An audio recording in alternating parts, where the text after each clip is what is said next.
Welcome to this session on public leadership and people management. Obviously, it is understood that people who are in management positions require a lot of leadership skills. What do you understand by leadership?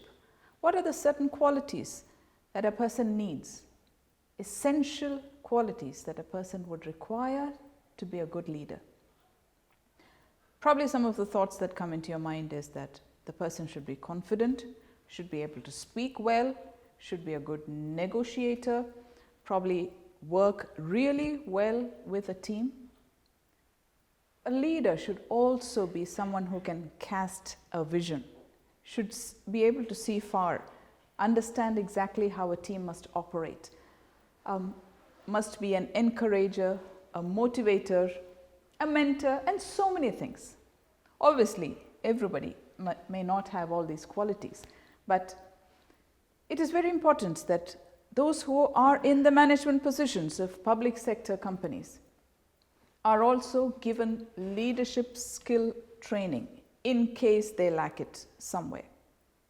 So, this session on leadership and people management is more about how people in the management positions in the public sector organizations can develop leadership skills and become better leaders to motivate their employees to themselves become better leaders. So it's a top-down approach when it comes to leaders. Leaders build leaders. There are four outcomes for that. The first one is the four challenges that the companies face. There was a time when people thought a good leader is somebody who has delivered a lot of output. There's a lot of work that's coming out, but is that necessarily the quality of a leader? Well, you've heard them say, work smart, not hard. So there was a shift from focusing on the outputs to the outcomes. And for you to focus on outcomes, you need to obviously plan it out really well. You need to know your goal, how to reach that goal, how do you plan that out, right?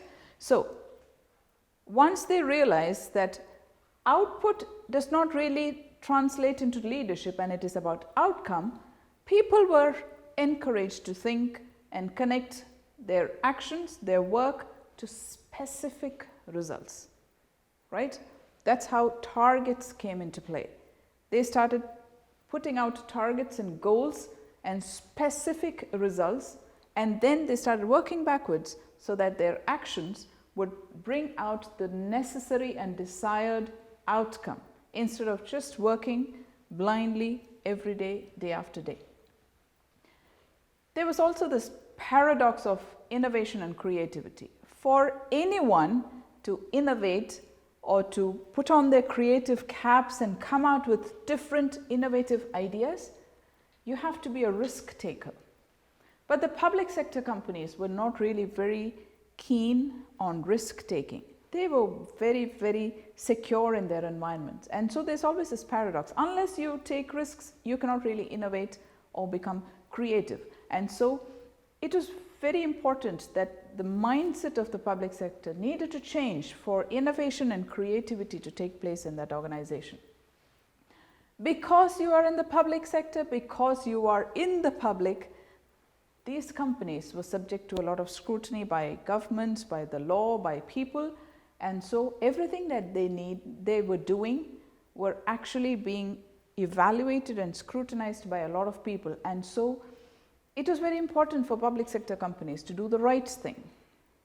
And that is why they stopped taking those risks. But it was important that they strike the right balance in the public eye. Resilience. What is the meaning of resilience? How many of you know what the meaning of resilience is?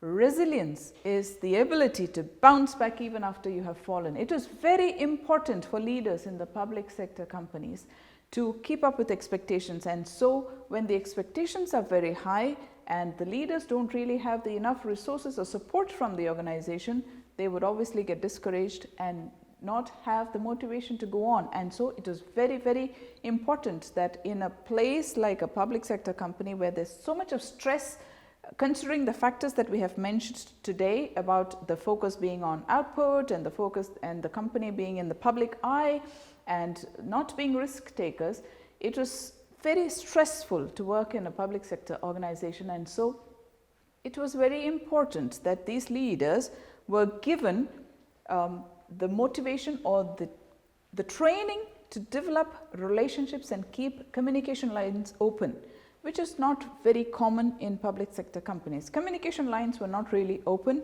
towards the top management, but those changes have slowly been brought into these sector companies to ensure that leadership is being given the priority that it deserves in these companies. Thank you.